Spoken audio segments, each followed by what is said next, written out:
Fraternity of Giants. Look, if you had your radar out for Black Friday, you saw they released a ton of stuff at Fraternity of Giants. And sitting with me is Mike Dickens, berserker for Fraternity of Giants. That's right. I'm one of the master berserkers. Throw out your discount code, Mike.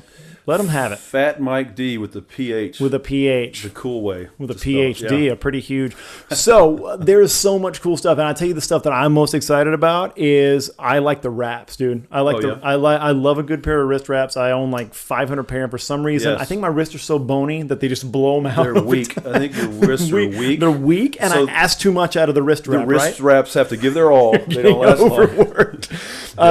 The greaves, the gauntlets are badass. I'm wearing the black on black shirt, which is just rad, dude. Well, and I've got my cap here from the Masters World Championship winter line, first line of, and I've got my sweatshirt too. And I got to tell you, that's a nice sweatshirt, dude. And the t-shirt, I got a t-shirt too. And that's one of the things I like about Fraternity of Giants, and one of the reasons we partnered with them is because the quality of the it's comfy, dude. It's fucking t-shirts comfy. You hardly feel like you're wearing anything. And hey, let's be honest, they hang well. Yes. So for the little bit of musculature that I've been able to chisel out of this, that's correct. That's correct. You want it to show, right? Yeah, dude. I've in so many ad reads that talk about the sleeve fit. Like I don't actually have big arms, so I need good sleeve fit. So the cut of the shirt, yes, it's got to assist me quite a bit. So go to fogapparel.com. Follow Fraternity of Girth on social media. Use Fat Mike D for your code. You're going to save some cash. Yes, sir. And get your favorite item. Get the black on black shirt. Get the greaves. Get a fanny pack for the love of God. Because snacks are a necessity. Exactly. Get it done. And also get the hoodie because there's who wants to use pockets?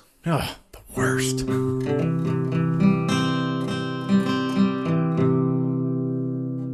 How do you like? 2 or 3. Still, he's a man. Yeah, large size. But Bo asked him. We were throwing the weights, and Bo asked him some question about hook ripping.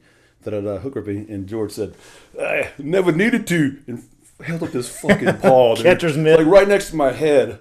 I was like, "Good God, man!" I felt like instantly, manhood was undermined. You have those experiences? That happens to me once in a while too, where you run across like an actual man. Yes. Like we gather up all these like hobbies and the stuff that we're into, and like other Highland games, and like all the things we're into, and then you just run across somebody that's like Half Thor. Yeah. Like Pleasanton. Yeah. Yeah, like that's just okay, yeah, that's what that is. Or like I always have that experience whenever I'm around like somebody that has like a real job, like a real man's job, or they work with metal, or they like drive a forklift. I'm like, oh yeah, you're like an actual dude. Yeah, or somebody who can properly and with acumen back a trailer. Yeah, so my game in that has gotten better because of the RV. A U-Haul. Rent a U-Haul and practice with that. Having the RV definitely got my trailer backing game up. That was a good one for me. All right, well, sitting with me right now is multiple world champion, Masters world champion Michael Dickens. Hello, and Mr. Beach, nice to be back. Yeah, we talk about, man. There's it's sitting in this room. There are 6 Masters World Championships. I thought you won last year, the lightweight. Okay. So there are 7 between us. Yeah, I don't like those. I don't like to split hairs. We're athletes, not mathletes. I've won 6 in case it's not clear. Oh, good. I'll make sure in the show notes that every single year and all your numbers are listed out. I'll I'll spreadsheet it out in the show. Well, you just notes. go to my fan page. Your OnlyFans or your fan page? Yeah, it's posted on a library wall down at the local high school. That's good. It's not online yet. I had to go to the high school and bring them the stuff. But they're busy. And let's be honest, it's actually in the lunch lady's waiting room. That's not their break room. Some would say that's really the halls of honor. Exactly. That's where the important names. But the sloppy joes, man, I get a great deal on sloppy joes. I can tell. Sorry, I couldn't let that one go. Hey, it's okay. Not all of us have it in us to be lightweights. So that's true. Well, there's a lot I don't have in me in terms of calories that make this possible. So there's if I put more in, if I just dedicated myself to the buffet a little bit more, I think just got to eat more, man. I think the numbers would fall. I've never heard that before, Mike. Anorexia, bulimia, those, Yeah. I mean, didn't you? You got to outgrow that after high school. Yeah, but I mean, it's a great way to look hot, you know. It is. You know? It is. It makes it easy. It's a great clothes hang well. There's a great message out there. It's like, I know there's eating disorders, but man, you look hot when you got those. Exactly. Well, I mean, the Highland Games community is the one that fraught with perils of eating disorders. So yeah, very much shouldn't so. Talk about it. And I mean, speaking of like hot, it's just one of the most across the board attractive groups of people you could possibly ever find. So Absolutely. There's a lot of dangers involved with that. Yeah. You know, like my wife is always just chewing her fingernails down to nubs when I'm traveling on the road because of all the beautiful men and women that are going to be just grabbing. Like, you know, we're all so hot. The groupies, though, it is kilt chasers. You know, right? It's real. I've only seen that kind of quality of personnel, like when I stop at a truck stop. You know, mm-hmm. That's like where I see like a Flying J, not a Buc-ee's. Buc-ee's is pretty classic. Buc-ee's is high end. Yeah, you get that's the A team there. Yeah, I was thinking Flying J or Pilot. That's what we know. The Highland Game groupies. That's what their week job is. That's the weekend warrior. They come and hang out with us, but during the week they're putting in the time. Well, quick highway access. They can just jump on the highway and get to the closest games. That's important. So you got a new job, man. That's one of the reasons we want to get together. You got beyond just being man of the people. Yes. And the inventor of beards in the Highland Games, if you don't remember. The inventor, 2012. Yeah, the inventor of the beard in Highland Games. Besides that, you got a new job. What's your gig, man? Well, let's clarify first. I didn't say I invented it. I started the movement. Yeah, but I mean, you know what? Information takes on a life of its own in this day and age. And, I think you just roll with it. I mean, I agree. If you're going to get credited with it and nobody else is going to step up and take credit, and then it's yours. Well, and as we've learned lately, if you say it often enough, it becomes true. It's absolutely, yeah. So, and look, we got the platform here. Nobody else got a microphone saying that they invented beards, so it's you, man. And 8 years after inventing beards, yes, I have become the executive director of the Scottish Masters Athletics International, which is the organization that hosts, puts on, and sanctions the Masters World Championships. And a lot of beards involved with that particular There are a lot of beards. Yeah, a lot of back hair, too. So it was Kevin Rogers was doing that before. He had for a long time, as long as I've known, as long as I've been in the sport, it's been Kevin. Yeah, it started out with Bill Scruggs going back to 2000 when they had the first one. And then Kevin came on and took over about 10 years ago from Bill Scruggs. And Kevin's done a hell of a job with it, man. The amount of time and effort that he put into that and money out of pocket, which hopefully I can avoid. But yeah, he dedicated a lot of time and effort and energy, and in many ways it's a thankless job. The people who complain are a lot louder than the people who appreciate it. But but that's fine. I got thick skin. I don't really care that much. Until I cry in my pillow at night. But I got a lot of wet pillows. Yeah. Yeah, I don't know. That's an issue. Well, we can take a new tack. We can continue on that road. We can find another metaphor. This can be the wet pillow show, and then we can do the Masters World Championship after this. Yeah. We can explore all those. So, okay, for those that are uninitiated, Masters World Championship, kind of, you don't have to give the full history lesson or whatever, but kind of just walk us through what does that mean? What's the genesis of that? Why is it the thing that it is? Why is it such a big deal now? Yeah, so Masters in the Scottish Highland Games are people who are 40 years of age and older. And at that mark, the weights that are thrown are adjusted down from the 56, which is for the Open and the pros, as you well know. Yeah. So from a 4-stone weight, it's dropped down to a 3-stone weight, or 42 pounds for the men, and for the women, we'll talk about weights and implements in a minute specifically, but for the women, 40 to 44, it's 28 pounds, and the rest of the ladies, it's 21. It's a traveling championship. Each year, it's at a new location, and it kind of trends back and forth between continental U.S. and going somewhere else in the world, most often Europe. Since I've been involved with it, the first competition I did was 2011 in Calgary, Canada. Yeah. 2012 was in, where was 2012? 13 was Albuquerque. 2012, I can't remember. so that's how long you've been doing this. Masters. So 13 was Albuquerque. 14 was Inverness, Scotland, a big one there. We had over 170 athletes at that one. Yeah.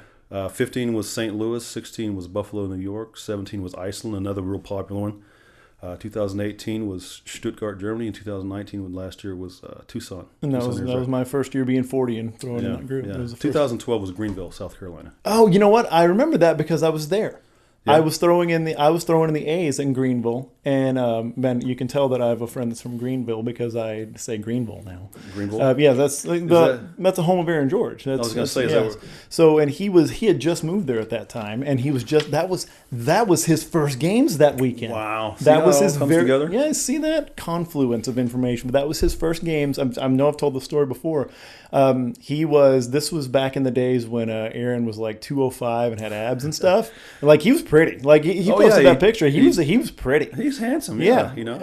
Like I said, give me the current version now. Like he's much meatier and much happier. But that's years of Highland Games training and eating. It does, yeah. Mostly just not being hungry anymore will make you much happier as a person. But that was his first games, and he always talks about it. He kind of came in with like sort of a meathead mentality. He's like, I'm athletic. I'll figure it out. And he's athletic as hell. We've seen it. Yeah. But he came in thinking like, I'll get through this novice group and give it a go. And he got his ass handed to him all day. Who else was there? Was he competing with you? I don't remember in the novice group at that point, but I remember in the A group, I think David Robinson, Shane Sutherland was there. There were a couple other guys I can't remember. Man, it's been a long time, but Joe Wilson, Adrian's wife, he was still competing at that time. He was thrown in the A group then, and then he was Masters pretty quickly after that. So but I remember that because that was huge. That was the marquee event that weekend. It was at Furman University, which is a great field, awesome place. Yeah. And I remember meeting up with Bab when he was there, and that was the first time because we live here, we've always lived in Texas, thrown in Texas, and I've lived here. Austin was my first games, and I'd always known Bab as just AD Mike. Yeah. I'd never seen Mike compete. Yeah, he's an athlete. Yeah, and he's not super nice. Like when he competes all the time. Yeah. Like I'm not saying like he's an asshole, but like he's intense. He's dialed in. Yeah. Like he would smile and he would be nice, but you could tell the second you were done talking, it was like he cut that shit off and he was back to it. He's a football player, man. Exactly. Like you don't reach the level of skill and expertise that he does and play at that level without being like that. Yeah. He's a nice guy. He's a great guy, but All-American at UT, the best. 12 years in the NFL. Yeah, all pro. I mean, you don't reach that without being able to get there. Yeah, go where you need to, right? And I just remember that was a big thing. Seeing him compete was very cool, and that was the first exposure I had to Masters World Championship. That's funny you say that because, as I've announced already, the 2021 Masters World Championship we're planning on it being here in Austin. Yeah, right? I'm stoked, dude. Yeah. I've actually been practicing. I got so stoked to start practicing. I mean, it's your backyard. My God, you should make it. It takes a lot for me to go out and practice now, Mike. And you have a title to defend. That's true, right? I do. So, but the interesting thing there is, I'm a 2-year reigning one-time champion. There we go. Hey, man, accolades. Write them up however you can. It sounds impressive to people who don't know any better. No, that was 2019, right? Did I win in 2019? In Tucson, yeah. Okay, so I'm only going to get 1 year probably. I'll get 1 year to defend. Were you scared of Odin? No, because guy can fucking throw. Of course I am. So we're talking 2021. I'll be a 2-year reigning champion at that time. Okay. I'll have the record for the longest lightweight Masters Championship reign with a single victory. There, I like the way you look at that. Yeah, got to be positive. 2020 was a bye. Yeah. Yeah. So, and again, as provided there's no issues with travel bans, I'm hoping that everything with the pandemic and all that works out so that we're able to pull it off, and it's not just a matter of United States or just North America. It's late 2021. We'll have a really good picture by then. Yeah. So, and speaking of that, we'll just lay that down. It's the first weekend of November, the weekend of November 5th through 7th, here in Austin at a place called Pioneer Farms. Cool spot, too. It really is a cool spot. Yeah, where the Austin Celtic Festival has been held for the past couple of years. And Mike Babb is the AD of that. His daughter, Michaela, helps him at that. They kind of co-chair it. She's been taking a big hand in it, too. She's really done some good things with it. Yeah, so, and we've got a large area. It's a little feral. It's a cow pasture, I'll be honest. But we're going to work around any issues that might come with that. And we also have an area within the Pioneer Village. It's a kind of a recreation reenactment type, frontier type little village. You've been there. Yeah. But, again, we're hoping it comes all together and everybody gets to come. International throwers get to make it because if not, then we can't call it a true world championship. We'll call it an interim world championship with an asterisk. all my championships have asterisks on them. All this comes back to Mike Babb. Mike Babb, he's a multiple-time world champion, Masters world champion, was a great thrower. He's going to be the Grand Chieftain We're going to honor him with being the Grand Chieftain. Yeah. So does he get a hat? Does he get a cool hat? Yeah, I think we're going to give him a hat and a big ass baton. Nice to keep people in. We'll make it a sheaf fork for him. Make him like a ceremonial sheaf fork. That would be fantastic. Which also touches on another thing. The Austin Kilted Festival never had the sheaf contested, so we will not be contesting sheaf next year at the 2021 because one of the traditions of the Masters World Championships is to follow the tradition of the hosting event. Absolutely. So, and that's in the spirit of the games. You and I have talked about this on this podcast and everywhere else. Is like part of being a Highland Games athlete is you adapt to what the field is and what the events are where you're going. You don't. You can whine and complain, but at the end of the day, you're going to throw the same shit everybody else does. Absolutely. So you got to come to play on that field. When I'm very much a believer in that. I don't, I have a preference for really nice, balanced implements, perfectly shaped stones, but, fuck it. You're out there to throw stuff, and everybody's throwing the same thing. Go throw track and field if you want to. Well, the other thing, same too, shit all the time. If you have some variation in the implements and they're challenging, it tests you as an athlete. Absolutely. And, you and I have this illness where we actually want to push ourselves in that manner, and a lot of people do. And those who come to the Masters World Championship, the majority of them want to. Yeah. Some people, weekend warriors, whatever, God bless them, they're not that concerned about this, so they want those pristine implements so they can get the best numbers they can and go back and tell people they did this and that, which is fine. That's great if that makes them happy, but that's not where I am. No. And I'm even now like you. I'm almost in it for the stories now. Like I like having a story of bitching about a shitty implement as much as I like throwing a good one now. Yeah. Because look, you and I both throw in the Southeast, right? Yeah. The fucking toaster oven stone capital of the world. Yeah. Like but it's fun. It gives you something to talk about now, and that's really all I'm doing at 40 plus now is just gathering stories that I can tell. But now you can gather some titles too. You can talk about and impress people who don't know any better. Yeah, there's like 12 people I can really really be like, what? The next time you're at the Pilot or one of those gas stations, when those truckers are there, they'll go, "Oh, here." That's true. Yeah, you just wait by the bathroom. You can talk to anybody you want to with your kilt on. You might get somebody drawing their hands on it, but what's great is I do have a patch on my kilt that says Princess, so I do believe that will serve me well. The fact that the Flying J or the Pilot. Yeah. But I like that. So we were talking about Bab being the chieftain and giving him a sheaf fork. No That's sheaf, awesome. but I'm all right with it, and that sucks because sheaf is a good event for me. It sucks. Same here, and it's an interesting thing because I have two hats I'm wearing, one as athlete and one as executive director of this organization. And right. One, I'm thinking about what I want to do, but the other, I got to think about all the throwers in the event, that's going on. So. And that's another thing that's going to have to be considered in the future is, it honestly, it skews the event in favor of Americans because the sheaf, as you know, but I don't know if everybody knows this, is not contested in Europe. No. There's a couple of games in Scotland. I think when Bo and I were there in 2013, we threw sheaf at Halkirk and we threw sheaf at Aviemore. Yeah, Aviemore and Halkirk. And the funny thing there, too, is it ain't a pretty sheaf. Oh no! It's like bundles of sticks. It's not pretty, and you know what? You throw with the fork they have there. It's a field fork, and it looks like It's not some pretty thing that somebody's painted up and tested the tines and all this. No, there's types of events in North America that are called like farm games or country games or fairs and stuff like that, where sheaf was a contested event. What the reason I like the inclusion of it though is that it's in the same spirit of using work implements and like people that were working in particular labor jobs that like just that dude thing happens of like, hey, you got to throw a sheaf of hay up into a window. Yeah. It's like, oh yeah, well watch this.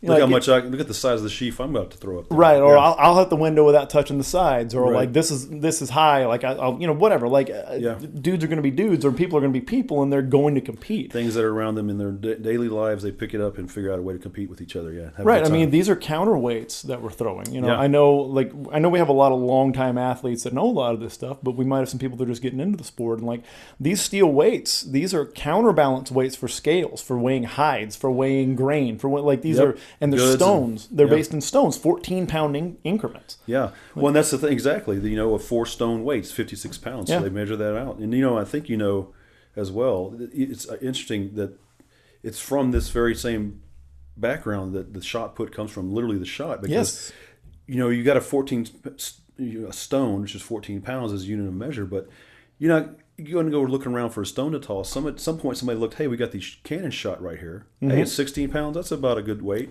Yep. And so they start throwing cannon shot, and that's why there's a 16-pound heavy or light stone or shot and a 22-pound heavy stone over there. Yeah, it's because they're cannon shot. Common cannon shot sizes. And you've thrown over there, and you realize that we throw stones here, but they throw a lot of shots over there. I did 11 games, and out of those games, I probably threw a stone 4 times. I think it's Braemar, the Braemar gathering, that stone, which I think leads to a lot of the mythos that us throwing stones over here, but it's not that common over there. Yeah, no, and they do a light and a heavy stone, and they're both open.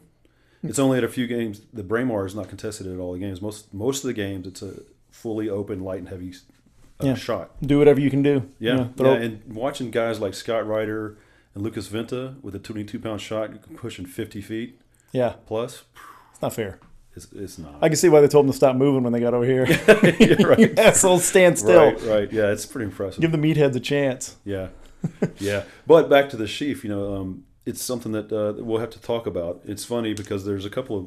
I found out there was a little birdie told me that the Germans had been practicing the sheaf because they didn't want it to be a liability for them when they came over here. I got a lot of lightweight buddies over in Europe. Shout out to Stefan. Shout out to Torsten, all those guys. And they do throw the sheaf over there because they see it coming. And then all of a sudden they show up like, wait, you guys are in the top 3 now.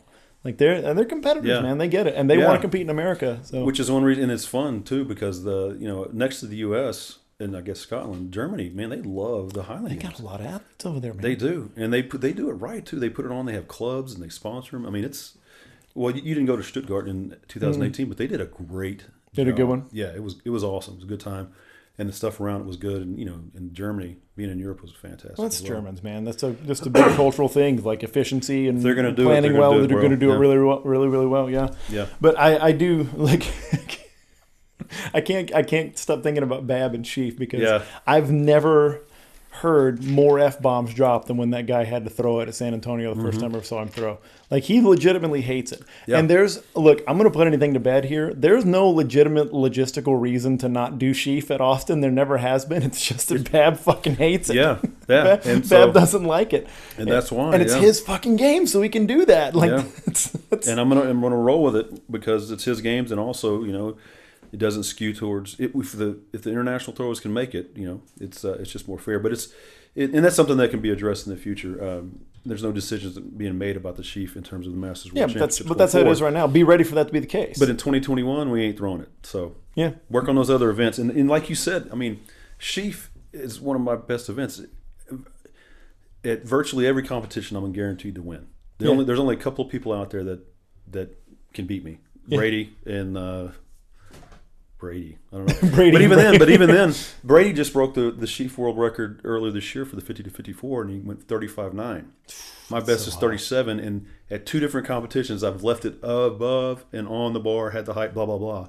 So part of me is almost kind of regretting that we're not going to do it because I'm hoping he can make it. And we could, have a little showdown there. But. Well, I mean, look, you can always do challenge events. You can do dick around events and stuff like that. That's okay too. Like that's always stuff. Or we can just come out to my house and just throw a sheaf in the field over here. Yeah, we can get that done. So you sent me talking about implements. I want to try to get this in because this is an important thing to talk about.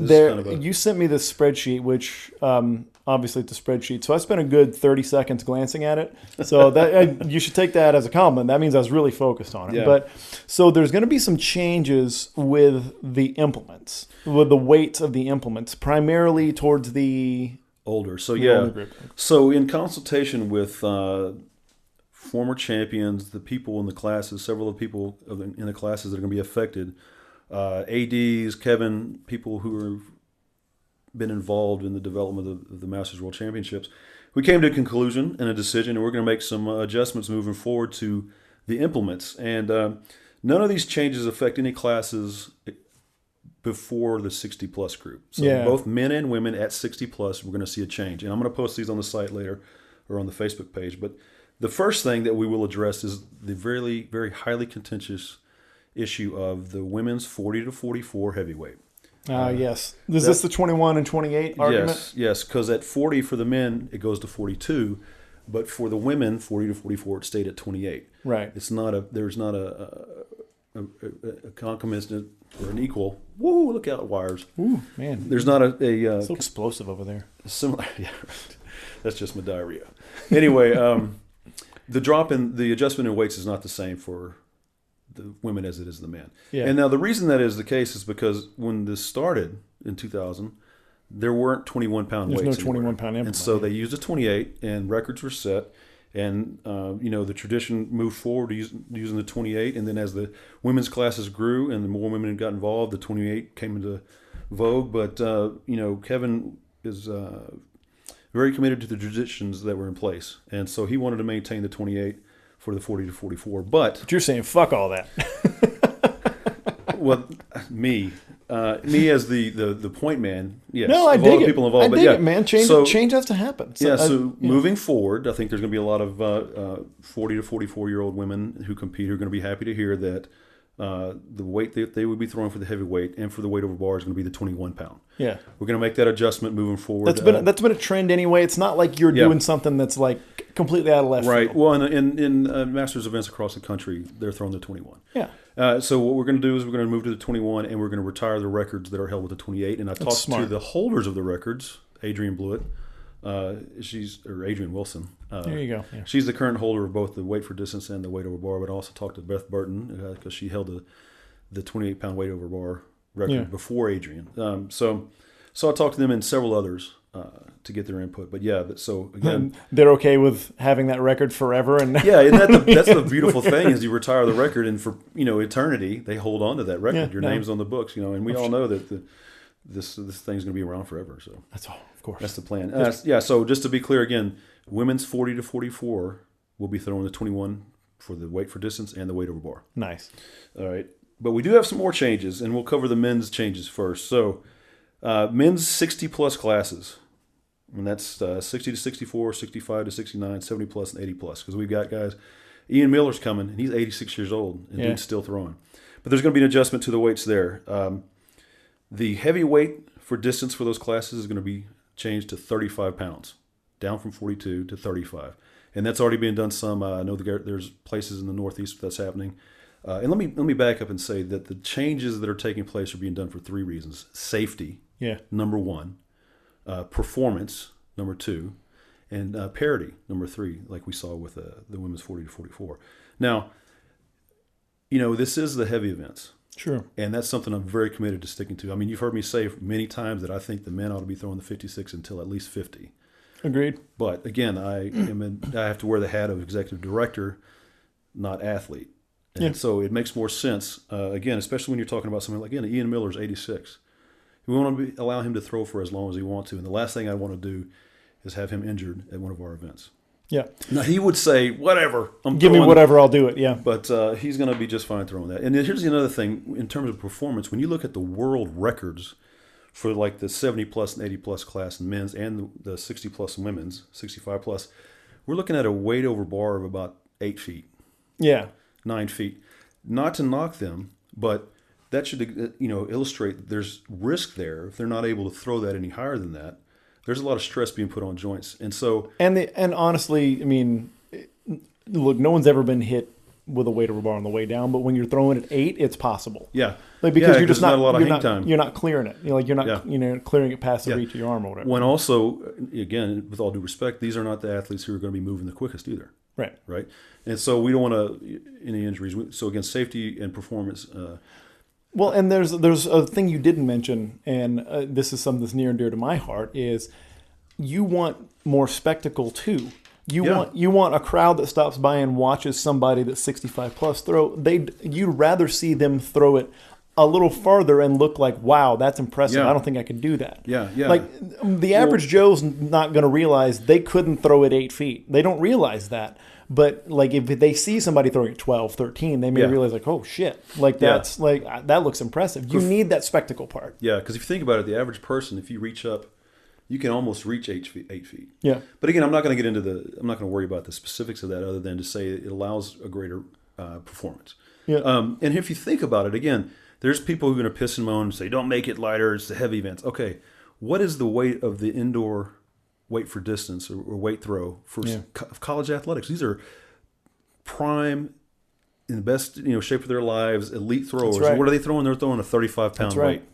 So if it's good enough for a 20-year-old, wannabe Olympian, a 70-year-old guy out here throwing it one-handed, it's still a heavy weight. Yeah, and that's it's easy to again. I'm separating out my AD and grow the sport hat from my athlete hat because I'm the same as you. It's like throw the 56 till 50. Basically, we've talked about that, and that's weird that we both agreed on that number too. And so what? You don't throw it as far. Right. Yeah. Right. But there's a difference between a 50-year-old and a 70-year-old. There's 100%. There's a difference between, and again, we broke this off at 60. I thought about for a while at 65, but I decided to go with 60 for various reasons. But even at that age, there's a big difference between a 61-year-old and a 68-year-old. Well, performance and strength and ability, unfortunately, don't decrease linear. It starts to really taper off. It becomes exponential at a certain point. And that's just the reality of it. And these are studs. These men and women at these ages are studs. They're people that are above the norm. They're exceptional people, but still, it's going to happen. Well, and if you look at the, comparable sports like track and field, there is a scaling of the weights as you get older. So we're still going to be throwing heavier implements than they do at the similar ages in track and field. That's what's important, is that it's heavy, but and we can talk shit about track and field. Correct. That's really what matters, because please stay in your sport and don't come to ours, Hayden. Yeah. Just go back throwing shot, please. It's fine. Wait. Who? Oh, Hayden's here, everybody. Hayden just showed up on the podcast. Why are you sweating? I was just walking over here. From breathing so hard, so I'm sweating so much. But there's the part that I always talk about is the putting on the show. Yeah. And we have to realize that even though this is the Masters World Championships and it's La Cosa Nostra, it's our thing, whatever, it's still, there's going to be a festival with people walking around watching. And you are an entertainment product. Right. We are an entertainment product for that festival, and they're investing their time and effort in having us there to do that. So you have to think about, do they want to watch somebody do something that they feel like they can do, or do they want to go, whoa, at a world championship? Well, and that's part of what we want also is, like you said, the spectacle, so we can grow the event and the organization, because there are a lot of things I want to do besides just put on an annual event. Yeah. I want to do things that support the greater Highland Games community as a whole.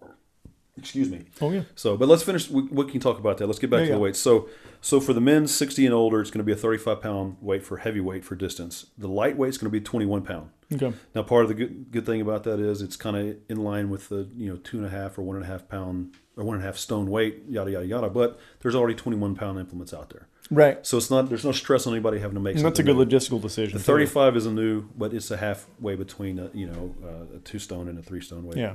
So 35-pound heavyweight, 21-pound lightweight. The men at that point too, at 16 over, are going to go to a 16-pound heavy hammer and a 12-pound light hammer. Okay. Again, those exist. Somebody might piss and moan about, we're throwing the ladies hammers. Well, get over it. Throw it farther than them. Yeah, if you're pissed off about throwing the same thing as the ladies, we'll just throw it farther than them. Yeah, there you go. And if you can't, then shut up. Yeah, or just mainly go with the shut up thing and just enjoy yourself. And then back to the weight over bar will be the 35-pound weight. And this will be, at this stage, this will be going forward, 80-plus, Ian Miller again. And I can't think of the other guy. There's 2 guys in the 80-plus class, but that's what they'll be throwing. 35-pound heavyweight, 21-pound lightweight, 16-pound heavy hammer, 12-pound light hammer, and 35-pound weight over bar. Okay. And then, so the next shift is the women's classes. We are going to make an adjustment there too, and it's going to start at 60. There's a women's 60 plus and a women's 70 plus classes right now. And actually, depending upon entries, we may break that into 60 to 64, 65 to 69, and then 70 plus. But at that point, again, we're going to go with a 14-pound heavyweight, a 9-pound lightweight, a 12-pound heavy hammer, and an 8-pound light hammer, and they'll throw the 14-pound weight over bar, just like the heavyweight. Now, again, 9-pound and 8-pound may seem a little odd, but if you think about it, the reality is there's 14-pound weights being made already, and there's 12-pound light hammers being made already. And I've talked to some fabricators, and it's just a matter of putting less lead in the shells they're already using for the 14 right. and 12. And at a certain point, you can't. There are size. I'm in the middle of all this right now with throw bros and everything. You have bounds and size restrictions and things like. You have to use a minimum amount of material to make these things work. Otherwise, the chain is going to weigh significantly so much more than the weight itself that you're going to see a decrease in the ability to throw that thing and handle it properly and for it to fly or to connect well. And you can see with the weights you guys are putting out for the ladies' weights, they use a lighter chain than you see with most fabricators using on the heavier weights, and that's just one of the adjustments you make here. But yeah, Merle Lawless is one of the ADs. I don't know if we haven't put this out, but I guess I'll put it out publicly. The AD for the 2021 Masters World Championships is going to be a three-headed monster. Tom Van Vleck, Merle Lawless, and Dave Glasgow are coming together. Nice. Nice, yeah. That's a lot of experience. It's hundreds of games, years of experience. Yeah. And Merle's a fabricator, and he's already said that he'd be happy to make some of these implements for us, so we got him there. Love that guy. And this is another example of something I want to do. If we can generate more revenue and develop more of a kind of an endowment, one of the things we can do is assist ADs in games with paying for getting some of these new implements so they're out there. So there's not a big, it's not too much of a trouble for people to adjust to the new implements. In their right, like nobody has a number with an implement coming into qualifying, right. So it kind of builds on itself. Yeah, yeah, and that's a good point about the qualifying. We'll qualify with the marks as we have in the past. But moving forward, we'll hope that these weights are picked up across the Masters community in the games and the ADs doing it. Again, from all the people that I've engaged, everybody's been positive about this. And they like it, and they think the numbers and the breaks and ages and the breaks and the weights are good. And there were certain proportions, I wanted to try to maintain with the difference between the 56 and the 28 and the 42 and all that. And those are relatively held in terms of the ratios of the light to the heavy implements and stuff here. But in the end, these were made for a couple of reasons. One, again, safety, performance, parity. But two, also, these aren't going to be hard to fabricate. Again, ultimately, there's a couple of new implements, and it's really just a matter of putting less lead in the shells that are already being used for the weights and the hammers. So that's the big deal. There is a new progression of implements coming on for the Masters World Championships. So, and again, probably the biggest one that's going to get the most attention is that women's 40 to 44 class, moving the heavyweight and the WOB from 28 down to 21. So 21 pounds will be moving forward, and Adrian Wilson will have in perpetuity the weights for distance. Queen forever. Yeah, that's queen right, Adrian. For life. And she didn't pay me anything to do this. Not at all. No. We didn't say she did, Mike. No one said that. But yeah, the 28-pound weight for distance and the 28-pound weight over bar for the 40 to 44 women's. No, the thing you're going to hear the most about is the sheaf not being there, Mike. That's what you're going to hear the most about. Holy cow, man. That's the shit you're going to hear the most about going on. The irony there too is, again, it's I'm really good at it, so it's not like I'm doing it. I know to get an edge. It's anti-self-serving. Hey, so this is something I kind of want to get into with the Masters World Championship too. Now that I have the guy, you're now the guy. If I'd have had Kevin here, I would have asked him this too. But you live down the street from me, so we can talk about this. That I'm fairly new to the Masters thing. You know, I've only competed as a Master, I guess, twice. Like really, technically. And two competitions and one world championship. Yeah, not bad, right? That's not bad. You might have found your lane. You might have found your spot there, brother. There you go. Just keep getting older and try to have my throws not decrease as much. Yeah. I say that. That's the trick. I say it really is. You can maintain your performance and age up. Next thing you know, you got a world record. Keep that percentage decrease real low. Right. Well, and that sort of ties into what I want to talk about. But I'll start with this: that I did my first Masters World Championship last year, and it was unlike any other games that I'd ever been to. And I say that in mostly a positive and noticing the difference way, but in some ways a puzzling and at times feeling like negative way. Mm-hmm. I'm not like, and I think I know where you're going with this. Right. You've run the circuit as kind of like I did. We have very similar careers, except you just throw farther. And you have better hair. That's true. Well, I have hair. That kind of. I have hair. I know you're a hair haver. Dude, don't make me rock. I'm going to rock the Gallagher, and only the Masters would know who that is. No, you should. You absolutely should. I will support that. I'll sponsor that growth. But that's it was my first one, and it was. I can safely say that going into it, I didn't get it, and I'm trying not to sound like above it. I'm trying to explain it well. Like I didn't get it. You never come off as condescending, so it's okay. We know you're not meaning it that way. Well, remember, condescending is when somebody's acting like they're better than you, Mike. Okay. Yes. Okay. You've made the meaning of that clear. Yeah. Before we turn the mics on, I make sure. Now, patronizing. Yeah. No, go ahead. So, but you know what I mean? You ran the circuit in the same way. Like you went amateur, you even threw pro a little bit, but you threw long time in the A class, high competition, doing that kind of stuff. And you were in that environment. And then switching over to Masters. I came in the era where there were throwing standards. So I think it was probably even a little bit different where there's a minimum throwing standard to get in, where it's not just like if you can make it kind of thing. Where you mean specifically in the Masters World Championships? In the Masters World Championships. I kind of came in that era. So I bet it's already a little different. But it felt more like a conference. It felt more like a get together. And I'm not saying I'm not saying that's a bad thing, because that's what all these fucking things are. Whatever we fool ourselves into thinking they are, they're not anything other than just get-togethers and hangouts. Don't worry, because that is part of what it is. Right, and it seemed like everybody was enjoying that. Yeah, it's only a problem when some people like to piss and moan and put other people down, and so they find that as a good point to get being a dick. But part of what you're touching on is the tradition and the heritage of the Masters World Championship. And initially it was an all-comers, which ironically is the way it is in Scotland. Any competition you go to is an all-comers. Oh, yeah. You show up and everybody throws. Show and throw. But it was an all-comers, and it was as much a matter of finding out the best master and the world champion as it was everybody hanging out and having a good time. Yeah. Right? And it's been that way. It was that way, but it has evolved, because like everything, as it grows, you draw in better competition, better athletes, right? Just like what you see across the board in the Highland Games right now, the athletes that we're seeing in the past few years, it's getting phenomenal. Dude, 40 to 44 in Tucson would have been a Super A or a mid-level pro group anywhere else. Well, yeah, there were a couple of people who were high-level pros. Zolkowicz and Hobson. Yeah. Andrew Hobson before his knees. Holy cow. Monster. He's a monster now. He's first off, he's big. He's big as a fucking house. You got ex-pro football players, strongmen, all these guys in there, ex-track guys now. Yeah. Like 40 to 44 was stellar. It was, and it has been the past few years.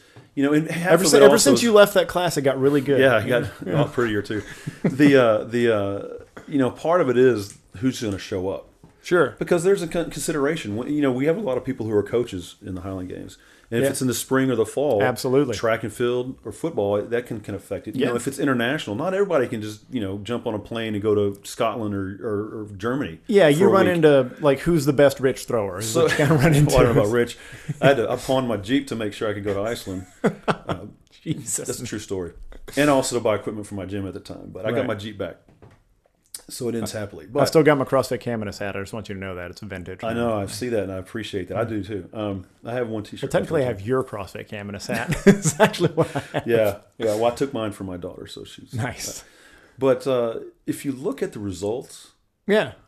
The people who are winning aren't schmoes. No, they're not, and it never has been the case. Right. The people at the top would have been at the top. You have people like Mike Babb, Miles Wetzel. They're legit carryover felt. The Millers. I mean, you look at the history. There's the numbers being put up, especially when you compare it to the Masters writ large. It's legit. It's legit competition. It is Now, but it's like anything. Is the absolute best? If you got 10 slots, are the absolute best 10 in the world there? No, that rarely ever happens in anything. Well, and what I find so funny is that that's a standard that we hold the Masters World Championship to, because it has a champion, or people tried to for a long time. Mm-hmm. But if you look at even pro games, or you look at top AM games, and anything like that, how often do they ever actually get the top 10 best? Exactly. Because of these same issues. Can you afford to go? Are you in football? Like, are you a coach that's in football season, or is your wife pregnant? Like real life stuff. Yeah, and I hear people pissing and moaning about, well, that guy shouldn't even be there, because if you look at it, he's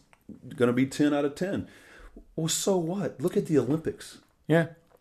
The majority of the people who make it, who qualify, don't get to the finals. Yeah. They get lucky to get their first 3 throws in, and then they get it to come back for the second half. Yeah. And another great master and a great pro, Peter Goodmanson from Iceland. Phenomenal shot putter, still holds the world record in the Braemar. Yeah. He represented Iceland 2 or 3 times. But did he make it to the finals? No. I mean, I think his best is around high 60s. Yeah. So legit. Right. But, top 0.1% of throwers in the world. Yeah, but I don't think he ever made the podium. Yeah, that's how that works. So what, man? You're still going to have some Pleasanton. Yeah. Amateur classes. The people winning are legit, but after the top 2 or 3 or 4, it becomes a huge drop off. It's a lot of Californians. They have a lot of local guys. Why? Because it costs a lot of money to go to Pleasanton. Yes, as an AM, you're not getting that reimbursement. Yeah. So I guess really more what I was getting into, though, than just the numbers and everything, was the culture part of it. And I think that's something a lot of people that haven't thrown in it don't get, and I admittedly did not get before I went there because you know me, you've thrown with me. I'm not a fucking mean mugging, like compete on the field, like be an asshole to everybody kind of guy. No, you're like, more condescending. It just comes naturally. Like free offering tips that are unsolicited. No, it comes naturally. I don't have to try. Right, but you're very helpful. You give good advice to people for free. Despite not looking much like a thrower, you actually have a pretty good knowledge. No, seriously, we've talked before, and you know and understand, and you're a good thrower. Well, I've been around a lot of people who know how to throw. It helps. You look more like a fencer or something. I don't know. Weird. And by a fencer, I mean a person who puts up fences. Well, I also built the fence in the backyard, so I'm both kind of fencer now. But you get what I'm saying, that like there's a cultural thing. There's like that you don't get coming into that where it's not like it is other places, even that same because there's a lot of people that really are just there because of the experience. Yes. There's a much more experiential factor, which is I think is a cool part of the culture of Masters World Championship because I think now having been on both sides, having been on the competitive quote unquote side and having been on the Masters World Championship side that has a bit of that like conference feel to it, I think people that are on the younger competitive side could take a page out of that book and realize like, hey, you get to go hang out with buddies that have the same hobby as you, and you get to shoot the shit in the field, and you get to impress people and get cheered for it. Relax. And you get to hang around with some fucking legends in the sport. Oh, yeah, for sure. What is the number one thing? What is the number one thing across the board that everybody says? Cocaine. Okay, number two thing that everybody says is the best thing about the Highland Games. The community and the camaraderie, yeah. Exactly. Everybody comes from other sports and is like, God, this is so much better. Oh, that's so fast. So why not have that be part and parcel infused in a world championship? Yeah. And I think the major point for a long time, and this is coming from being when I was 32 thinking about it, was calling it a world championship without the standards. And I think adding the minimum standards did a marvelous thing because I think that's why you get Zolk now. I think that's why you get those guys because they feel like, okay, I know I'm going to be facing dudes that are studs or like at least in the top whatever percentage to get there. Well, and that's, and again, looking forward, there's going to be some growth and progression in regards to qualifications as well. But I lost my point. This is part of the great thing about being a Masters. You did something, you were dazzling. The memory loss. You had your hand up making your point, and I forget what I was going to say. Yeah. But yeah, well, it's just, I remember now. Yes, there were no standards up until 2017, and 2018 was the first year there were standards because we had 172, I think. You can't put 170 in Inverness. And there's a point at which the logistics become ridiculous. And it's a bad experience for people on the field if you don't have the mechanisms to deal with. You don't have the staffing and logistics. Yeah, it becomes less of a good time on the field when you do that. Yes. So one of the things, and you got. I'm sorry to be a dick, but when you have to start like sheaf in the premier classes at 12 and 14 and 16 for people, you're going to get backed up and take forever. Well, first off, that's not happening. This is a world championship. Yeah, and I don't care what level you are coming in. If you qualify, you're at a world championship. We're going to start at legitimate heights in the height event. I did like that. I like that there was no discussion about it. Again, it's a world championships. If you can't make it, get better and come back and make it next year. No, again, you keep derailing me. Why not? It must be past my dinner time. Yeah, it's a blue plate special. It's these baby blues that get you, man. You get lost in those. We keep getting away from the point of when we started incorporating standards. Yeah, it was that way until 2017. We had so many athletes, and that shows how it's grown too. So up until then, it was not a problem logistically just to have everybody come as long as as well as the viable contenders as well as everybody else. Now, I don't want to get rid of that. I think it's a great part of it. I love the meet and greet, the banquet on Friday night before, where people weigh in, we talk, and there's the Hall of Fame and the announcement of where it's going to be next year, and people are hanging out and you get to see people. Hey, there's so and so from Germany who haven't seen. Oh, absolutely, yeah. It's great, and it's again, it's that camaraderie taken to another level. But it is a world championship. It is a competition. Yeah. And again, you know me, and you've heard me comment on a lot of stuff. I want it to be legit, and so one of the things that Kevin does, the qualifying marks are based on historic.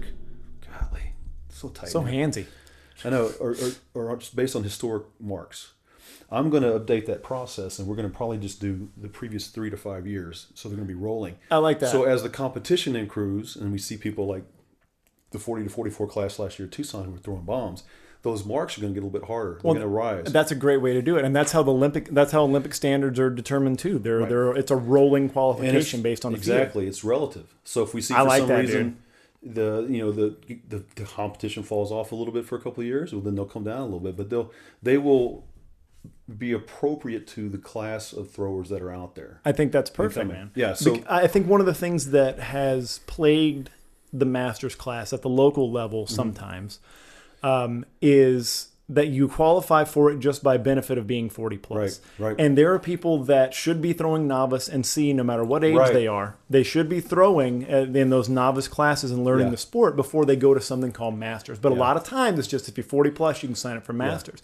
And that first year thrower, and God bless them all, because that's the meat and potatoes of the sport. That's the lifeblood of the sport, of those new people. But it's doing them a disservice, and it's doing the crowd a disservice to throw them into those classes where they're not going to learn at the right pace. Yeah. And I've used you as an example. Like I've seen people on day one newbies throw in the same class as you in Texas, and it feels wrong. It's a disservice. And like you're saying, if you're going to a world championship, God bless the first year thrower. They are, again, they're my lifeblood. They're the lifeblood of the sport. But at the same time, you can't expect to be competing at a world championship just because you're a certain age. I think the standards have done wonderful things for the sport. There will not be qualifying cabers because of skill level. Yeah. There might be a qualifier because we got a lot of people and we want to, that's another thing, just because you're a master doesn't mean you get a buy on a tough stick or something like that. Again, this is a world championships, and we're going to continue to grow to legitimize it as much as possible. So those we're going to review the qualifying marks, and they'll definitely roll as I think that's perfect. Competition. It's 3 to 5 years to give that mark, but also seriously considering limiting the number instead of taking everybody who signs up or 20 people or something like that. We might limit it to 12 or 15. It depends on several things. Again, logistics are a big consideration there, but you don't see the same population across the classes. I think the large, not to pick on anybody because I support this group and everything, but I think the largest number of throwers that I've seen for the women's masters lightweight, 155 under over 40, is 7. That's there's just less of them out there. There's less of them out there, and it's growing. There's more, and as more athletes come in and they age, guess what? It's going to grow. Sure. Maybe someday we'll have a women's masters lightweight 50 plus like we do for the men. Absolutely. Because there's enough throwers. But again, if you look at historically, the 40 to 44 and 45 to 49 men's classes have the largest population, have the most participants. So we may look at something also as, this is the total number of throwers that we can appropriately handle across classes.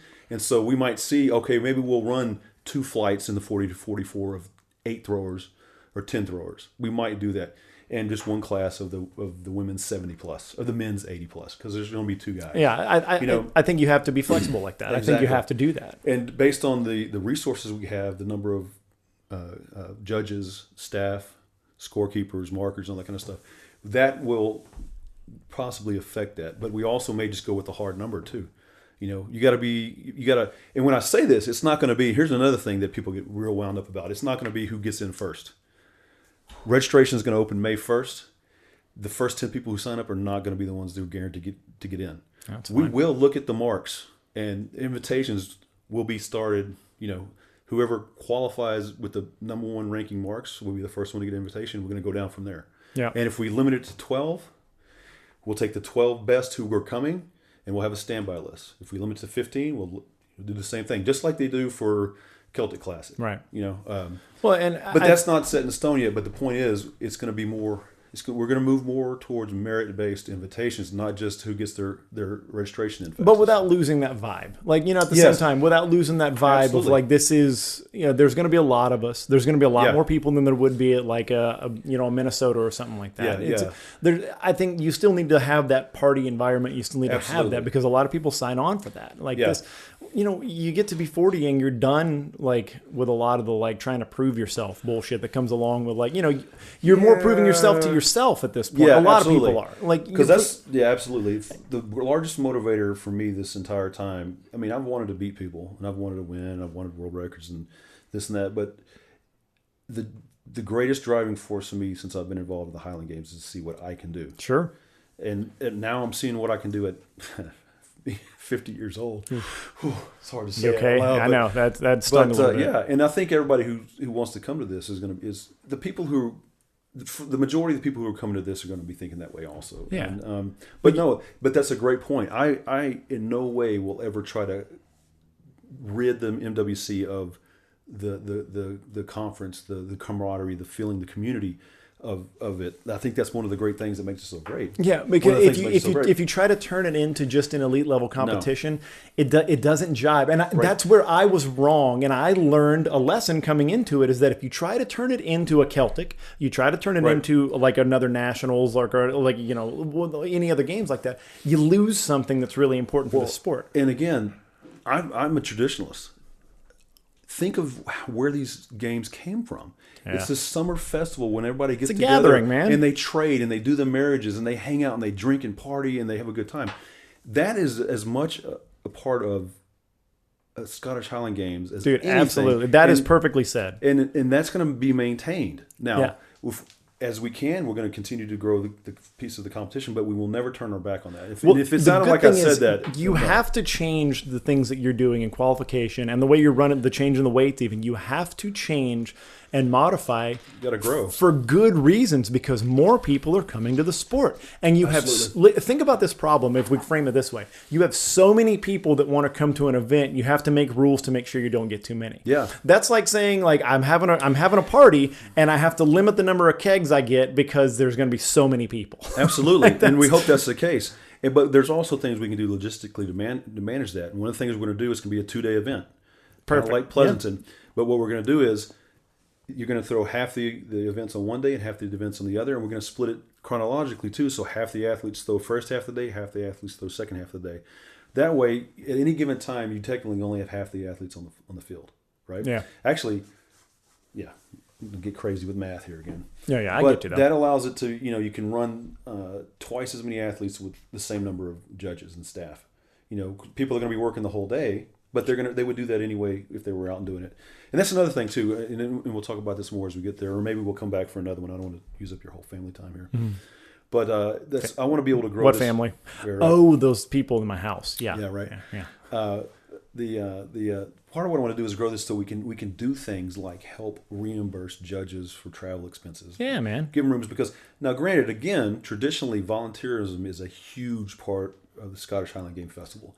But also, if you're asking people, or if people are volunteering to come halfway across the world to take part and do this, we can hook them up a little bit with maybe a little something to defray the cost of traveling. And with how tightly the machine has to be run on a Masters World Championship field, it's a fucking work day. It's not a hang out and like say foul once in a while kind of job. Right. I've watched them. Yeah, like it's no fucking joke. It's like it's getting shit in and getting your scores in and getting everybody motivated. It's moved into getting a bunch of idiots to move to the right place. Yeah, old idiots too. Yeah, it's true. Yeah, you got a double whammy there. Right. Hurting old cats. Yes, 100%. And the Heather McDonald was she was one of my judges, and she did a fantastic job. But she's awesome. Yeah, like you could just see like this is not the normal like hang out with the throwers. Like this is it's fucking work when there's a game set. Yeah. Well, that's another reason we want to do everything we can to support all the people who come together to do it. Because you don't want, again, at a World's Championship, you don't want to be shagging for yourself. You want to have shaggers. Yeah, I agree. You want to have markers. And so that takes putting together an event. It's not just this isn't a backyarder, No offense to backyarders, because there's been some pretty impressive backyarders this year. We've had to. Great way to adapt and overcome. But another thing, I want to be able to fully fund the ring fund so that, these Masters World Championships rings are not something that the champion has to purchase for himself. Yeah. Historically, that's been the way it is. There's a design and all this stuff, but they're not cheap, dude. We're talking $300 or $400. Yeah. But if we can, it's the reason I don't have one. If we can develop an endowment, I'll say, then we can cover that for everybody. And I think that's what I want. That's what I want it to be. So we're going to see, some ways to try to generate revenue. For example, partnering with Fraternity of Giants to come out with the first line of merchandise for the Masters World Championships. Yeah. With you saw the T-shirts and the hoodies, caps and scullies. every cent of net profit that comes from that is going to go to funding the Masters World Championships and things like what I've just listed, whether it be the ring fund or helping somebody or cover new implements, figuring out a way to kind of help defray or give travel scholarships, whatever, to staff, whatever we can do. How about we do this? What do you want to raffle off a Throw Bros weight and then take the proceeds from that? Absolutely. Put that into it? Yeah. Let's do that. Let's talk after we get done here. I would raffle off a heavy light manual also. Well, I don't know if anybody can afford that. Those I are, know, right? those are vintage now. But only if it's autographed with an inspirational quote written in the inside cover. I will use a glitter Sharpie. Because I have 2 daughters, I have glittery markers all over. I will use for that. No, let's do that, man. Let's pick a 42 for the Masters. Let's do it for them. Okay. Maybe we can do a custom paint job or something like that. We'll raffle it off. How about a 35? Ooh, that's cool. How about a 35 and a 9? To be fair, I'd have a lot less people bidding for that one, so it might be a problem. ADs, that's a good point. So let's do like a 42 maybe, or maybe a pair of weights. We'll talk about it. Maybe do like a custom paint job, raffle them off, and then that money goes in. I would say if we need to do 2 for the sake of parity, a men's and a women's. Yep. Or an implement that crosses, like a 16-pound or a 12-pound hammer. That's a cool idea too. Yeah, we'll do something, man. I'd like to do that a lot. That's we got to make sure we're taking care of all the athletes. So that's a primary focus of mine. I've got history with a lot of women in this sounds really bad. A lot of the ladies. I support the women in the Highland Games, so we got to make sure we keep that going. Yeah, it would be stupid not to, because they're gonna do it whether you support them or not. Where they're growing, the women's ranks are growing faster than the men's. I think if we look back and look at the numbers. Seriously, they're going to make us all look stupid very soon. Yeah, well, and they're, despite the comments we made being funny about the crowd that we're involved with, they're a lot better looking than all the dudes out there. Correct. That's, again, not a high standard, but they're significantly better looking. Again, not to be superficial, but again, we wanted to make a spectacle so people come to watch us. It's interesting, probably more impressive to see a 70-year-old woman throwing something. Dude, and that's so true. Especially since she would throw it farther. It is. So. It is 100% she would, especially with these new weights. But that's such a big deal, and that it's a thought that I had earlier that I guess I'll come back to now because it's relevant, but that it's so much cool. Like, people don't realize this, because so many people haven't been in the crowd. There's a few people in this sport, quite a few actually, that were in the crowd and saw it and want to try it, but they lose that initial impression. And you have to understand, somebody that watches you throw a lightweight for distance will think that's cool, but you look like a dude that should throw that thing pretty far. You do.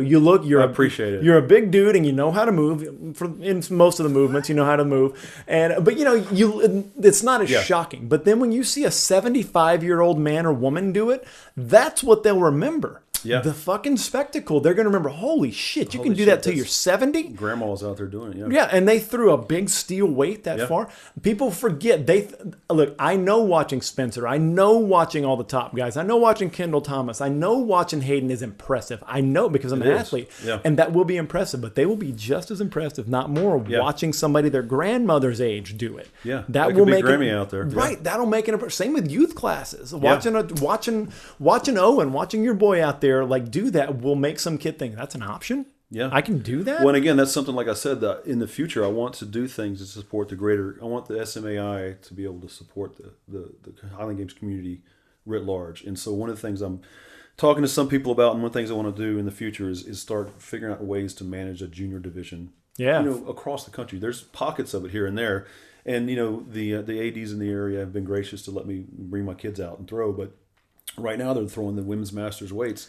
It's one of the biggest questions I get online, by the way, is what would you do for a youth weight? What would you do for that? Well, now we'll have an 8 and a 12 or a 9-pound lightweight. That's a good point. You will have 14 and a 9. Those will exist now. And we'll have a 12 and an 8 hammer. So, Sophie and Owen threw the 16 and the 12, and they threw the 21 and the 14. And they did all right, but you could see it's more appropriate to have something a little bit lighter. They just don't have the physical strength yet. Not yet. Yeah, that's a major hole. You got to give them opportunity to matriculate up, and you also don't want to. Again, safety is a concern even at that age. So, yeah, I think I'm going to start throwing that 8-pounder for safety, if that's okay with you. Yeah. I think I might quit 50 or 60 with it. So before we get away from it, you'll also notice we didn't mention anything about the stones. The Braemar and the open stone weights will remain the same, 22 and 16. Not messing with those. Yeah, 22 and 16 or more for the men, and 13 and 9 for the women. And that may seem a little odd. It may seem like 12 and 8 make more sense, but actually, again, if you look at the ratios of the 13 to the 9 and the 22 to the 16, blah, blah, blah, blah. But the dynamics that are involved with putting the stones, while they're very technical, but the relationship of the implement to the body and stuff like that, it's not as risky. Particularly on the joints. You can just not throw it far, but you're probably not going to hurt yourself. You may hurt your nothing else, you could stand up there in Braemar. Yeah, both of them, which actually some people do. I do that sometimes. You can still get decent throws, but standing up there with the heavyweight, it's not going to happen. You're going to have to move in a way that you get that radius away from the body. The centrifugal force and centrifugal force is developed. It gets there's a lot of force. Well, and at a world championship level too, people are not. You got a bunch of people that are not going to not go for it. Yeah, but again, the speed that's generated with the implement away from the body, there's a lot more forces developed that can affect the body as opposed to the stone. Anybody that's thrown away for distance can agree with that. Yes, there are a lot of forces happening that are not cool. So again, back to the point, the stones are going to stay the same. Okay, cool. Yeah. I can live with that. Yeah. I guess I approve. All right. Again, I know that's the reason you came here, Mike. I approve of all these changes. Thank you. Yes. I wanted validation. Just wanted to know if Mike Beach approved. Just so you could see the weight get lifted off his shoulders as I said that, guys. Dude, what do you do in terms of training? Are you training seriously, or is this your whole thing right now? We're all friends here. You can life has I tweaked my hamstring. I don't know if you saw the pictures I posted. Oh yeah, you're all purple. Yeah, the hamstring is back fully 100%. But life and that, I've gone for a good 3 weeks without doing jack or shit. Yeah, and interestingly enough, next weekend I'm throwing at the Red River Showdown, and I'll talk some shit there too. So. I'm hoping that just 16 years of training and reps will carry me through that. Dude, okay, so, and we won't stay here all night, I promise. But no, I don't mind. I'll talk as long as you have me. I was just thinking about this today, too, because I've practiced this week. I know it's fucking out of this world, right? I saw the videos. Yeah, I've actually posted practice videos and stuff. And because I'm in that off-season mode where I'm really thinking about the particulars of technique a lot. Because when I'm coaching people, that's what we're talking about, too. This is the time to, fix all the little stuff.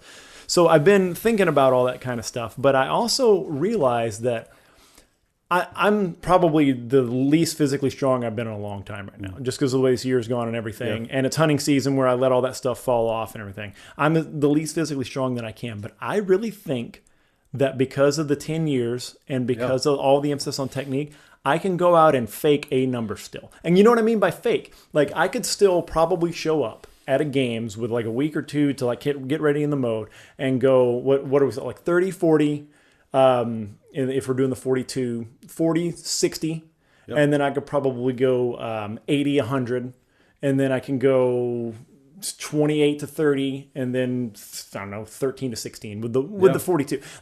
I could fake that being as weak as I am right now. Yeah. You can, you know what I mean? You can kind of show up and hit those landmark numbers at a certain point. Well, again, the timing and positions trump everything. It does. Right? It does. I beat guys who are bigger and stronger than me all the time. Yeah, you beat me before, so yeah.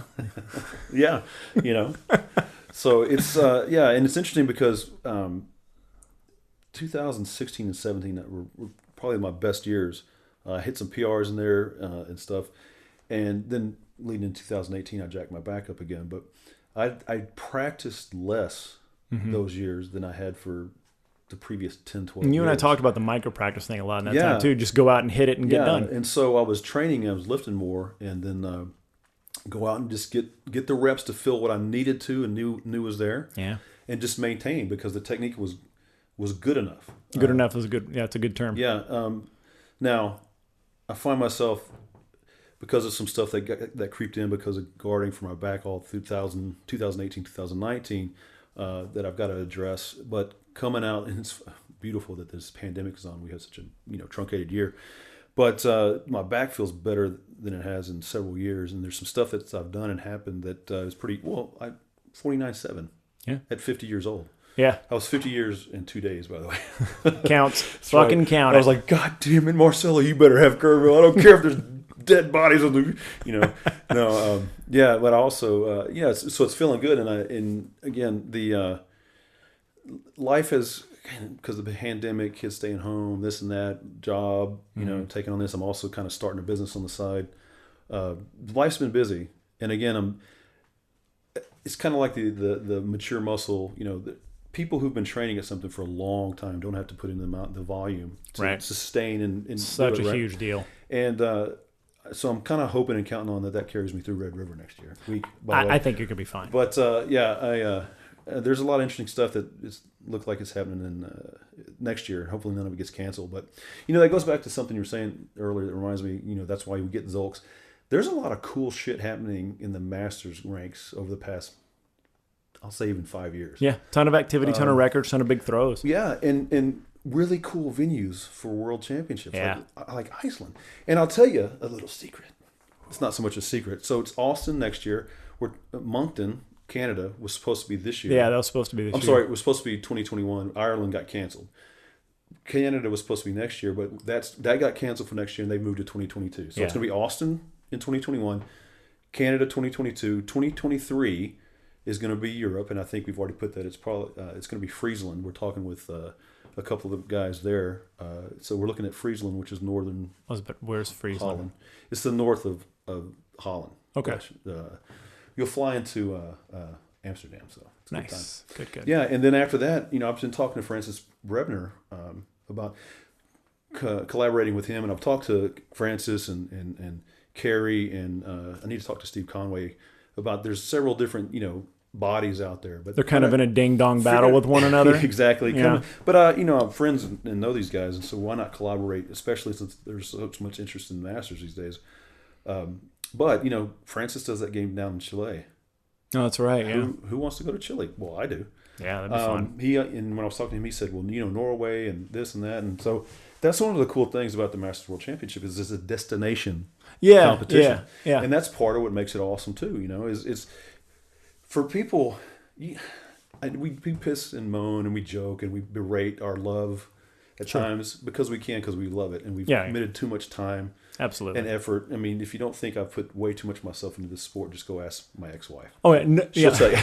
Right. No, but no one hates this sport more than us because we love it so much. Yeah. And no one hates it more. But so you get to bring that to a really cool, exotic place, and that's part of what makes it so cool is when it's international, you get to go compete at the highest level events for your sport and hobby and your passion, and then you get to hang out for a week or however long you want to in this really cool location.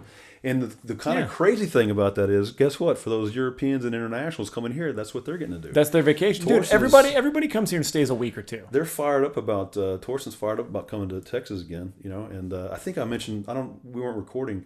But I was chatting with Sinclair Patience, and he's trying to get his dad, George Patience, former world champion, Scottish world champion, to come and compete. And he's that would be so rad. 62, 63. Yeah, he's that would be badass. Who knows? Alistair Gunn competed at Inverness in 2014, and of course he won. Weird. There's some, but that's part of what makes what's going on with the Masters cool is that you're seeing some of these former pros and legends who are coming out and throwing because guess what? They're not throwing, at their best. They're not in their prime, but the fire's still there. The love is still there for the sport. Yeah, and if you put good competition on the field, they're going to show up because they still want to see. Yeah. I mean, that's what'll get me into it. That's what's driving me to kind of want to go do it again. That's... Well, you've beaten John Oden before. I did, but, Sheaf was pretty instrumental in that. God damn it. Well, maybe you can talk to Bab. Dude, look, right. It'd just be easier to just not do it. That would be way easier. Then I'll just eat that one. Yeah. Odin is a dedicated dude, man. He really dials everything in. Yeah, man. Everything. He's a good athlete, and he's a good thrower. He's a great thrower, honestly. He's especially coming back down to lightweight, and he and I have gone 1-1 against each other in nationals, and he whooped my ass the year that he won. I was like sixth. I had a terrible showing. I was in the middle of whatever. And but it would be fun to do it again in the Masters. I hope he can make it. I know he's got a lot of responsibilities there in Oregon, but I hope that he can make it. Yeah. Make no bones about it. If we got on the field today, he'd wipe the floor with me. 100%. Well, you got a year, Mike. Yeah, he might. I could probably. I can get that 30 and 40 in stones to a 32 and 42 by then. I can get those right up there. He's doing the carnivore diet too. Maybe look into it there. No. Apparently that is the key. You're taller than him, though, right? He's about 5'11". He's like 6'1". Is he? Okay. Yeah, no, he's human height. You're tall. I am? Yeah, when I walked in, I was like, God, I don't remember you being so damn tall, but you're not wearing shoes either. I was a little put off. Yeah, well, I'm sorry. Maybe it's the what is that's not a man bun. What do you got? It's a full on ponytail at this point, buddy. It's I went full on the pandemic cut, on the quarantine cut, or the lack of cut. I reached a point. I was like, you know what? All this shit's gonna fall out in a couple of years anyway. So we're growing out. I'm gonna grow the weird high school physics teacher ponytail. We're just gonna go for it. I'm gonna start like losing it up front, but keep the ponytail in the back and just get weird. Awesome. I'm going for it. Just to embarrass my kids. Sometime when you know who Buffet is. Have you? Oh yeah. Okay. Sometime go look at his Facebook profile or Facebook photos, and he's a teacher. He's a history teacher. You know that. So he's that guy who every year does some sort of bizarre, weird picture where he has like a bad, come on, like a mullet or something. A mullet. Yeah. Jeez, man, it's past my bedtime. A mullet and weird glasses, and he's like. No, that sounds about right. I have not seen that, but that sounds about so when you're skimming through the yearbook, you go, "Whoa, who the hell is this guy?" And it's different every year. Nice. So yeah, it's really that is incredibly Bo. I did not know that he did that. Yeah. That's a very Bo. How did we get on that? I don't know. Oh, the ponytail. The ponytail anyway, thing. Yeah. All right, we're meandering. Once you start getting into ponytails. Yeah. Well, so big thing again. Masters World Championship, Austin, November 5th through 7th, 2021 at Pioneer Farms, Austin Celtic Festival. Is hosting, and there will be changes moving forward to the progression of implements for the Masters classes, or at least at the Masters World Championship. And I'll post that on the page as well as the Facebook page and all that kind of stuff, so people can see it. Hey, and guess what? Feel free to complain all you want. I won't read those. No. Again, this is not something that's been. These decisions were not made lightly. There was a lot of consultation. If I didn't consult with you, and if other people didn't consult with you, I'm sorry, but we did consult with people, particularly people who would be affected. And also, Mike's taking the bureaucratic role in this. Let me just add this in.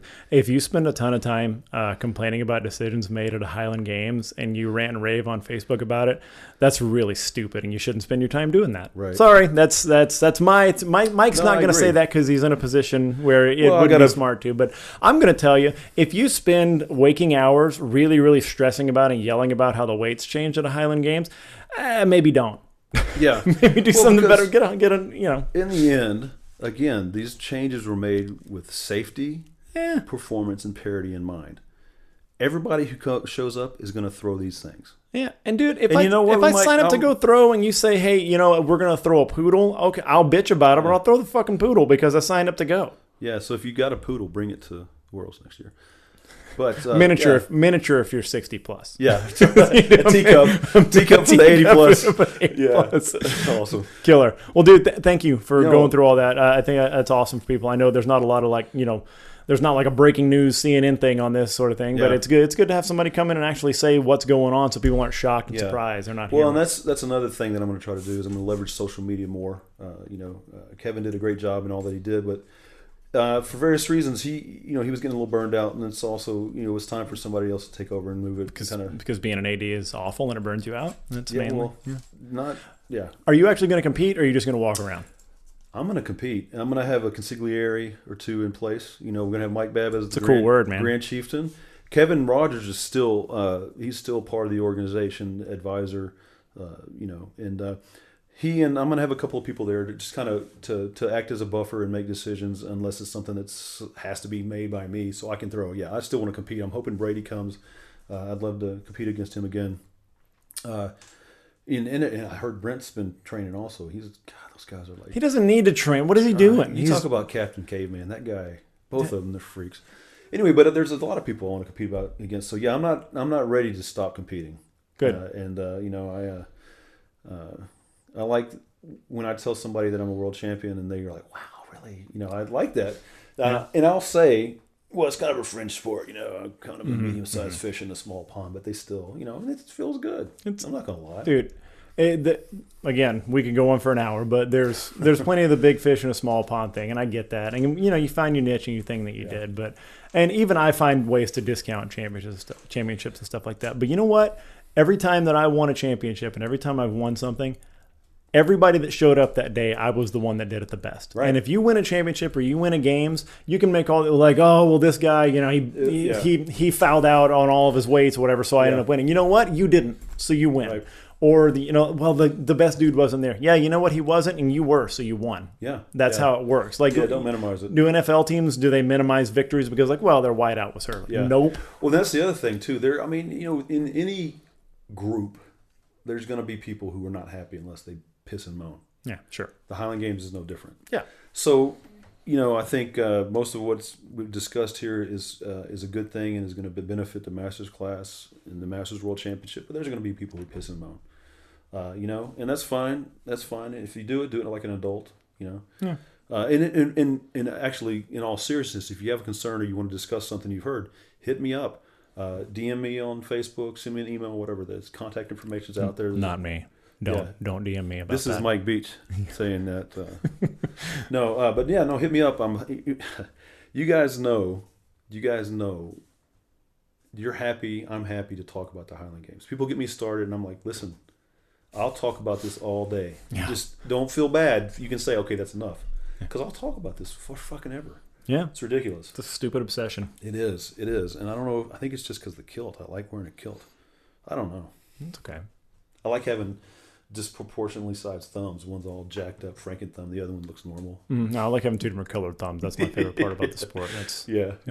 I like having. I have the ailment where I don't get like the blue thumb, but I get the bruising on the underside of the thumb that looks like I don't know how to wipe my ass properly. Because like you know how the blood turns like a rust and brown colored after a while. It's like oh that guy's got shit all over his hands. Which, as the father of 3 small children, people can believe about me. You look at your thumb and you got to smell it, don't you? Absolutely. Oh no. Yeah. By the way, a quick little master's tip for any new throwers out there who are listening. You know, losing that thumbnail because you tape it if you're hooking is a legitimate thing. But one of the things that I did that I figured out somewhere along the line is you take a little bit of pre-wrap and you just run it over the nail, wrap it a couple times around the nail, and then tape over that.